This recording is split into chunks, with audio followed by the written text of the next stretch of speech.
L'idolâtre ne peut s'empêcher de diriger la gloire vers l'objet de son idolâtrie.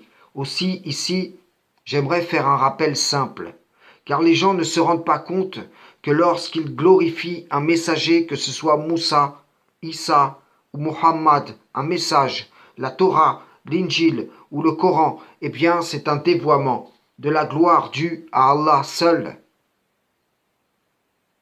vers ce qui devrait être simplement à son service. Pour imager cette adoration de la création au lieu du Créateur, je dirais que c'est comme rendre un culte à la lumière, au lieu de célébrer celui qui l'émet, celui qui la donne, celui qui est la lumière des cieux et de la terre et dont l'émanation s'étend selon sa volonté sur l'œuvre de ses mains. Arrêtez ces excès, car quand vous glorifiez Muhammad à longueur de journée, des nuits durant, vous ne dites pas gloire à Muhammad, mais c'est tout comme. Pourquoi persévérer dans de tels comportements si c'est pour qu'au bout du chemin, vous retrouviez le prophète vous désavouant? Pensez-vous qu'Allah lui a assigné une lumière pour qu'on soit en admiration devant sa personne au point que l'adoration serait partagée entre Allah et son messager?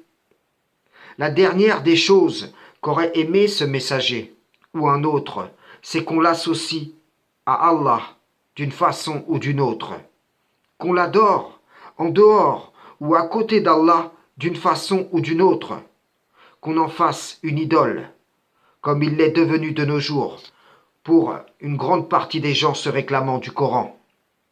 De la même façon, le Coran, ce livre aux innombrables facettes, est devenu l'objet d'idolâtrie de beaucoup de gens.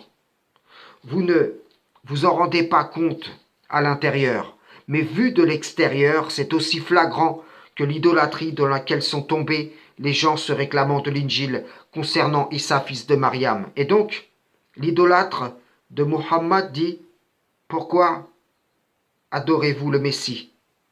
L'idolâtre du Coran dit « Pourquoi vous adorez le prophète ?» Chacun restant persuadé d'être innocent de ce dont il voit l'autre coupable. Alors, que ferez-vous pour remédier à cela? Entamerez-vous une réforme ou ferez-vous la joie de celui qui veut rendre vraie sa conjecture à votre égard en demeurant figé dans les états où vous êtes? À vous de voir, Inch'Allah. Imaginez que le Coran soit un serviteur d'Allah et quand ce serviteur Allah est placé lumière sur lumière et qu'à cause de ces lumières, les gens commencent à l'aimer comme on aime Allah et même avec plus d'ardeur.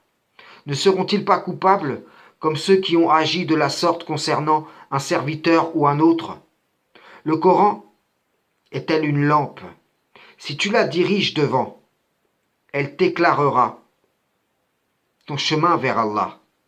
Mais si tu la retournes vers ton propre visage, elle t'éblouira et tu ne verras plus rien. Voilà dans quelle situation se trouve la majorité des coranistes, des Corans seuls. Frères et sœurs en islam, salam, shalom.